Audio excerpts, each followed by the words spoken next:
ಮಾನವ ಧರ್ಮಕ್ಕೆ ಜಯವಾಗಲಿ. ಧರ್ಮದಿಂದಲೇ ವಿಶ್ವಕ್ಕೆ ಶಾಂತಿ, ಸಾಹಿತ್ಯ ಸಂಸ್ಕೃತಿ ಸಂವರ್ಧಿಸಲಿ. ಸಹಬಾಳ್ವೆ ಸರ್ವರಿಗಾಗಲಿ. ಜಯಮಂಗಳಂ. ಜೈ ನಮಃ ಪಾರ್ವತಿ ಪತೆ ಹರ ಮಹಾದೇವ.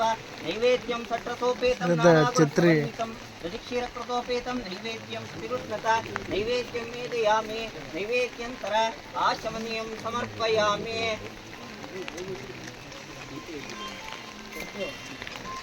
घंटानादं कृत्वा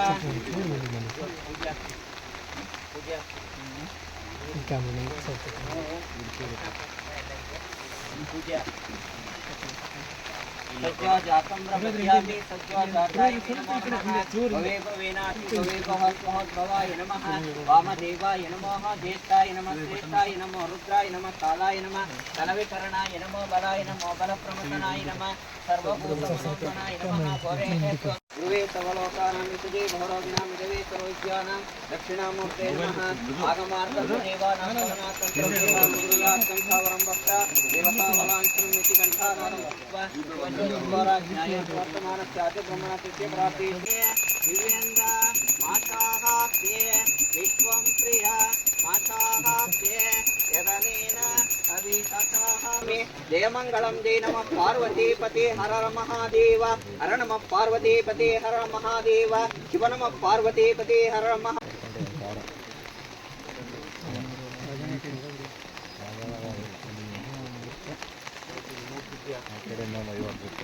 ಏನಿಲ್ಲ ಕಣೆ ವೀಕ್ ಆಯ್ತು.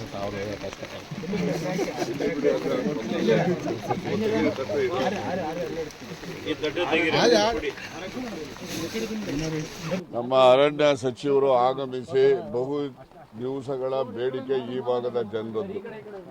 ಅರ್ಜುನ್ ಆನೆಯ ಸಾವಿನ ಸ್ಥಳದಲ್ಲಿ ಒಂದು ಸ್ಮಾರಕವನ್ನು ನಿರ್ಮಾಣ ಮಾಡಬೇಕು ಅಂತಕ್ಕಂಥ ಬೇಡಿಕೆ ಈ ಭಾಗದ ಎಲ್ಲ ಜನರು, ಮುಖಂಡರು ಮತ್ತು ಶಾಸಕರು ಎಲ್ಲರದ್ದು ಕೂಡ ಒತ್ತಾಯ ಇತ್ತು. ಆ ಒತ್ತಾಯದ ಹಿನ್ನೆಲೆಯಲ್ಲಿ ಮುಖ್ಯಮಂತ್ರಿಗಳ ನಿರ್ದೇಶನದಂತೆ ಈ ದಿವಸ ಅರಣ್ಯ ಸಚಿವರು, ನಾವು ಮತ್ತು ಚುನಾಯಿತ ಎಲ್ಲ ಪ್ರತಿನಿಧಿಗಳು ಕೂಡ ಶಂಕುಸ್ಥಾಪನೆಯನ್ನು ಮಾಡಿದ್ದೇವೆ. ಆದಷ್ಟು ಜಾಗ್ರತೆ ಈ ಸ್ಮಾರಕ ತಲೆ ಎತ್ತಿ ನಿಲ್ಲುತ್ತೆ. ಆನಂತರ ಮುಂದಿನ ದಿನಮಾನಗಳಲ್ಲಿ ಸಾರ್ವಜನಿಕರಿಗಿರ್ಬೋದು ಮತ್ತು ಬೇರೆ ಯಾರಿಗೇ ಇರ್ಬೋದು ಈ ಒಂದು ಅರ್ಜುನ್ ಆನೆಗೆ ಗೌರವವನ್ನು ಸಲ್ಲಿಸ್ತಕ್ಕಂಥವ್ರಿಗೆ ಏನೆಲ್ಲ ಸೌಲಭ್ಯಗಳು ಬೇಕಾಗ್ತವೆ ಅವೆಲ್ಲವನ್ನು ಕೂಡ ಈ ಅರಣ್ಯ ಕಾಯ್ದೆಯ ಇತಿಮಿತಿನಲ್ಲಿ ಮುಂದೆ ಒದಗಿಸ್ತಕ್ಕಂಥ ಕ್ರಮವನ್ನು ತೆಗೆದುಕೊಳ್ತೇವೆ. ನಮ್ಮ ರಾಜ್ಯದ ಜನರ ಗಮನ ಸೆಳೆದಂಥ ಮತ್ತು ದಸರಾ ಮಹೋತ್ಸವದಲ್ಲಿ 8 ಸಲ ಅಂಬಾರಿ ಹೊತ್ತಂಥ ಅರ್ಜುನ್ ಆನೆ ಪುಂಡಾನೆ ಕಾರ್ಯಾಚರಣೆಯಲ್ಲಿ ಹುತಾತ್ಮರ ಆಗಿದ್ದಿತ್ತು. ಹೀಗಾಗಿ ಅದು ನಮ್ಮೆಲ್ಲರಿಗೆ, ಇಡೀ ರಾಜ್ಯದ ಜನತೆಗೆ ಅತ್ಯಂತ ದುಃಖದ ಸಂಗತಿಯಾಗಿತ್ತು. ಏಕೆಂದರೆ ಈ ಆನೆ ಇವತ್ತು ಖೆಡ್ಡಾ ಕಾರ್ಯಾಚರಣೆಯಲ್ಲಿ 1968ರಲ್ಲಿ ಈ ಆನೆಯನ್ನು ಸೆರೆ ಹಿಡಿದು ಇವತ್ತು ನಾಗರಹೊಳೆ ಬೆಲ್ಲೆ ನಮ್ಮ ಆನೆ ಕ್ಯಾಂಪಲ್ಲಿ ಅದನ್ನು ಇಡಲಾಗಿತ್ತು. ಅದಾದ ಮೇಲೆ ಆನೆಗೆ ಎಲ್ಲ ರೀತಿಯ ತರಬೇತಿಯನ್ನು ಕೊಟ್ಟು ಇವತ್ತು 2012ರಿಂದ ಈ ದಸರಾ ಮಹೋತ್ಸವದಲ್ಲಿ ನಮ್ಮ ಜಂಬೂ ಸವಾರಿಗೆ ಈ ಆನೆಯನ್ನು ನಾವೆಲ್ಲ ಬಳಸ್ತಾ ಇದ್ದೀವಿ. ಇವತ್ತು ಸುಮಾರು 8 ಸಲ 850 kgಯ ಅಂಬಾರಿ ಹೊತ್ತು ಇವತ್ತು ಚಾಮುಂಡೇಶ್ವರಿ ದೇವರ ವಿಗ್ರಹ ಹೊತ್ತು ಏನು ವಿಶ್ವವಿಖ್ಯಾತ ದಸರಾ ಇದೆ, ಈ ದಸರಾ ಮಹೋತ್ಸವದ ಅತ್ಯಂತ ಮಹತ್ವದಾದಂಥದ್ದು ಮತ್ತು ಎಲ್ಲರ ಗಮನ ಸೆಳೆಯುವಂಥದ್ದು. ಲಕ್ಷಾಂತರ ಜನ ಏನು ಇವತ್ತಿನ ದಿವಸ ಸೇರ್ತಾರೆ.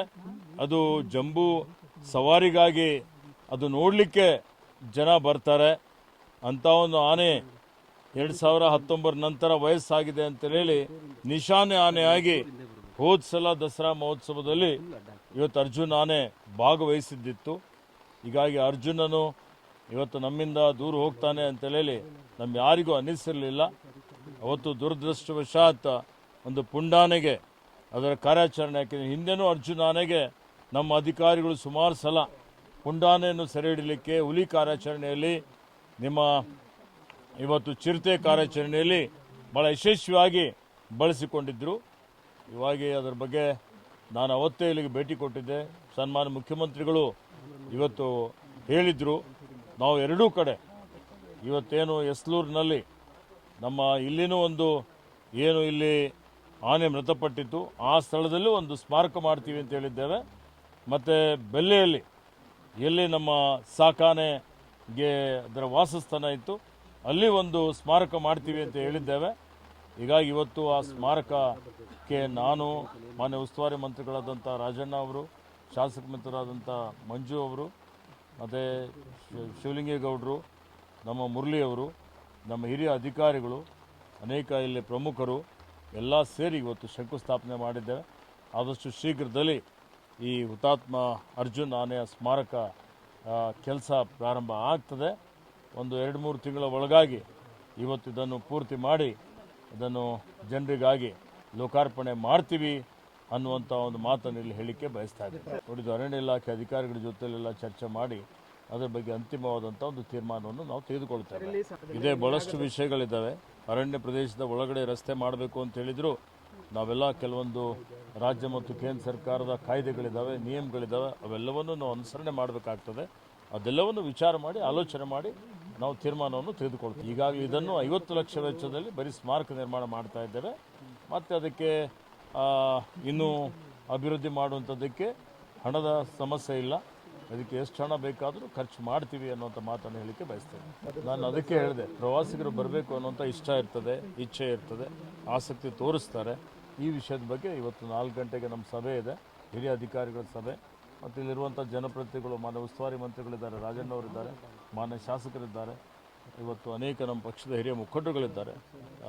ಅವರೆಲ್ಲರ ಜೊತೆಯಲ್ಲಿ ಚರ್ಚೆ ಮಾಡಿ ಅಂತಿಮವಾದಂಥ ತೀರ್ಮಾನವನ್ನು ಮಾಡ್ತೇವೆ. ಇದು ಅದನ್ನು ಪ್ರಸ್ತಾಪ ನಾನು ಮಾಡಿದ್ದೇನೆ. ಅವ್ರಿಗೆ ಹೆಚ್ಚುವರಿಯಾಗಿ 10 ಲಕ್ಷ ರೂಪಾಯಿ ಪರಿಹಾರ ಕೊಟ್ಟಿದ್ದೇವೆ. ಇವತ್ತು ನಾವು 15 ಲಕ್ಷ ಕೊಡ್ತಾ ಇದ್ದೇವೆ ಪ್ರತಿಯೊಬ್ಬರಿಗೆ. ಇವತ್ತು ಆನೆ ತುಳಿತದಿಂದ ಮೃತಪಟ್ಟಂಥವರಿಗೆ ಈಗ ಅವರಿಗೆ 25 ಲಕ್ಷ ರೂಪಾಯಿ ಪರಿಹಾರ ಕೊಟ್ಟಿದ್ದೇವೆ. ಅವ್ರಿಗೆ ಉದ್ಯೋಗ ಕೊಡುವಂಥದ್ರ ಬಗ್ಗೆ ಪ್ರಸ್ತಾವನೆ ಇದೆ. ಪ್ರಸ್ತಾವನೆ ನಾನು ಸಚಿವ ಸಂಪುಟಕ್ಕೆ ನಮ್ಮೆಲ್ಲ ಸಚಿವರದೆಲ್ಲ ಸಹಕಾರ ತೆಗೆದುಕೊಂಡು ಸಲ್ಲಿಸ್ತೇನೆ. ನೋಡಿ, ನಾನು ಅಧಿಕಾರ ವಹಿಸಿಕೊಂಡ ನಂತರ ಇವತ್ತು ಏನು ಸುತ್ತೋಲೆ ಇದೆ, ಏನಿವತ್ತು ಪರಿಹಾರ 7.5 ಲಕ್ಷದಿದ್ದು 15 ಲಕ್ಷ ಆಗಿದೆ. ಈ ಪರಿಹಾರ ಏನು ನಾವು ಜಾಸ್ತಿ ಮಾಡಿದ್ದೇವೆ ಅದಕ್ಕಿಂತ ಪೂರ್ವದಲ್ಲಿ ಈ ಘಟನೆ ನಡೆದಿದೆ. ಹೀಗಾಗಿ ಹಿಂದಿದ್ದಂಥ ಸರ್ಕಾರ ಅದಕ್ಕೆ ಇವತ್ತು ಪರಿಹಾರ ಕೊಟ್ಟಿಲ್ಲ. ಇದ್ರ ಬಗ್ಗೆ ಪರಿಶೀಲನೆ ಮಾಡ್ತೇವೆ.